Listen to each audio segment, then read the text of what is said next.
बिजली की कीमत को कम किए बगैर तरक्की नहीं कर सकते। बिजली की कीमत में कमी के लिए IMF के पास जाना पड़ेगा। इसके लिए वफाक और सूबे मिलकर किरदार अदा करें। वज़ीर-ए-आज़म शहबाज शरीफ की काबीना इजलास में गुफ्तगू। कहा, मौशी सिफारतकारी के लिए कोशिशों के समरात आ रहे हैं। उड़ान पाकिस्तान प्रोग्राम का आगाज़ मुल्क की मईशत की जानिब अहम कदम है। UAE ने रवा माह वाजिबुल अदा $2 अरब कर्ज रोल ओवर करने का फैसला किया।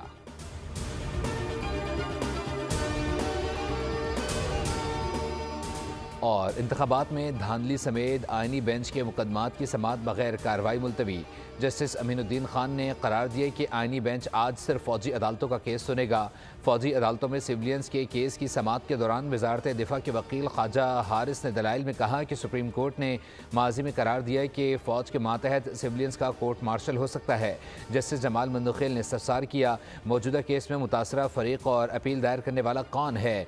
कानूनी फोरम के होते हुए एग्जीक्यूटिव खुद कैसे जज बन सकता है? उन्होंने कहा कि कानून में इंसदाद दहशतगर्दी अदालतों का फोरम मौजूद है।